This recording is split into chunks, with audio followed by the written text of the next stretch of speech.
इस वक्त एक अहम खबर यह है कि जायतोमीर में आधी रात को रूस का ताबड़तोड़ हमला हुआ है और ये नई जानकारी सामने आई है। तो रह रहकर जैसा कि हमारे एक्सपर्ट्स भी कह रहे हैं कि देखिए 15 शहरों पर एक साथ हमला किया जा रहा है। ये स्ट्रेटजी का एक बड़ा हिस्सा है क्योंकि 15 शहर पर अगर आप अलग अलग हमला करते हैं आधी रात को, खासतौर पर अगर हम देखें तो ये हमले जो हैं ये थोड़े ज्यादा बढ़ जाते हैं। इसमें बताया जा रहा है कि 2 बच्चों समेत 5 की मौत हो गई है। सर, सवाल ये आधी रात को ये हमला क्यों होता है बार बार, जो खबरें आती हैं, और दूसरा ये कि इस 14 दिन की लड़ाई में दोनों देशों को आप कहां देख रहे हैं, खासतौर पर रशिया को जो यूक्रेन में प्रवेश करके आया है। देखिए, ये 14 शहर जो बताए जा रहे हैं सारे के सारे सामरिक दृष्टि से बहुत महत्वपूर्ण है। ये सेंटर्स अगर काबू में आते हैं, यहाँ से सप्लाई चेन्स कट ऑफ होती हैं, यहाँ से मूवमेंट कट ऑफ होता है और ये कंट्रोल में आते हैं, तो ये सारी की सारी लड़ाई रशिया के पक्ष में आती है। तो ये जरूर उसके सुनियोजित जो उसका प्लान है, मिलिट्री प्लान है, उसका एक हिस्सा है, उसका एक अंग है। तो ये तो एक संभावना थी और वही संभावना आगे बढ़ रही है। उसी को लेते हुए आपके सारे एनालिस्ट ये भी बता रहे हैं कि अभी तक जो हो रहा है वो एक प्लान्ड एग्रेशन है, एक प्लान तरीके से हो रहा है और सुनियोजित चल रहा है। जो बीच में खबरें आ रही थी कि पुतिन जो है वो नर्वस हो गए हैं, वो इस वक्त शायद घुटने टेक देंगे, उससे इसका संबंध नहीं है। अभी तक जो दिख रहा है जमीनी हालात, उससे ये लगता है कि लड़ाई जिस दौर से उनको चलाना था उसी दौर से चल रही है।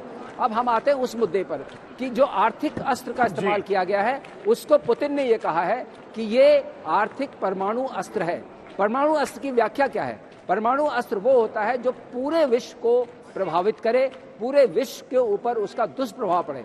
तो अगर आप देखिए ये जो फाइनेंशियल सैंक्शंस लगाए गए हैं, ये पूरे विश्व को अपनी जकड़ में लेंगे। इसमें भारत भी हो जाएगा, इसमें यूरोप के ऊपर भी असर पड़ेगा, अमेरिका के ऊपर भी असर पड़ेगा। नहीं, अब आपकी बात से मुझे एक सवाल विशंबर सर के लिए आ रहा है। विशंबर सर, ये तस्वीरें भी हम दिखा रहे हैं क्योंकि ये नई तस्वीरें इस वक्त आई हैं और बर्बादी की तस्वीरें जो आ रही हैं उनको दिखाना भी जरूरी है ताकि दर्शक भी समझें कि युद्ध की स्थिति में क्या होता है। और कई बार कहा जाता है कि युद्ध की बातें लोगों को बड़े एक्साइट करती है जब तक आपके अपने मुल्क में ना हो रहा। तस्वीर देखिए, बर्बादी की तस्वीरें हैं और भगवान न करे किसी देश में ये हालात देखने पड़े क्योंकि युद्ध में लाखों नौकरियां जाती हैं, जिंदगियां विस्थापित होती हैं, आपको घर परिवार छोड़ना पड़ता है। बच्चों की तस्वीरें आ रही हैं जो रो रहे हैं, अकेले हजारों किलोमीटर सफर कर रहे हैं। लेकिन फायदे की जब हम बात कर रहे हैं विशंबर सर, तो एक चीज का बार बार जिक्र आ रहा है कि अमेरिका अपना डोमिनेंस बढ़ाना चाहता है। अब रूस का तेल का व्यापार दुनिया भर में फैला हुआ है, तो एक तो जरा ये समझा दीजिए कि अमेरिकी तेल और रूसी तेल में अंतर क्या होता है और ये जो सैंक्शंस लगाए जा रहे हैं ये कैसे अमेरिका को इनडायरेक्टली फायदा पहुंचाएंगे, जरा ये भी समझा दीजिए क्योंकि बहुत लोग ये मानते हैं कि इससे अमेरिका सीधे लाभान्वित हो रहा है।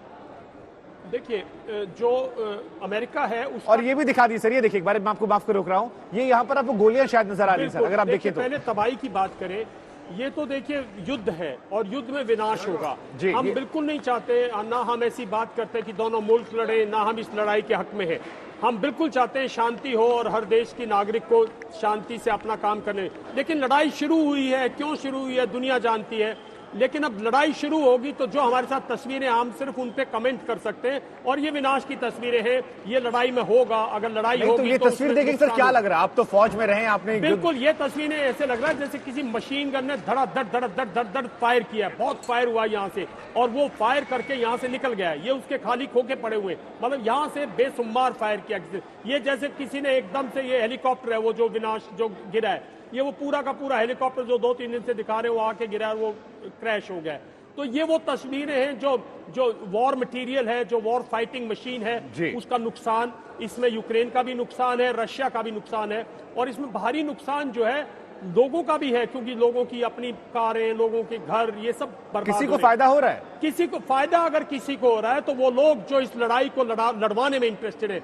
पूरा का पूरा नाटो क्यों नहीं रोकना चाहता इस युद्ध को? अमेरिका क्यों नहीं रोकना चाहता इसको? आपने तेल की बात की थी, सिर्फ 10% ऑयल लेता है, क्रूड लेता है अमेरिका रशिया से अपने पूरी खपत का। लेकिन उस 10% को भी पूरा करने के लिए उसके पास कोई साधन नहीं है क्योंकि ये रिफाइनरी ऑयल रशियन पर बेस्ड है। देखिए, लोगों का गलत मानना है कि हर ऑयल हर रिफाइनरी में जा सकता है। क्रूड के लिए, जो रशियन क्रूड है उसके लिए रिफाइनरीज में डिफरेंट टेक्नोलॉजी है, वो अपग्रेड कर सकते हैं, डाउनग्रेड कर सकते हैं। ये महत्वपूर्ण बात आपने टाइम लगेगी, लेकिन उसमें भी टाइम लगेगा।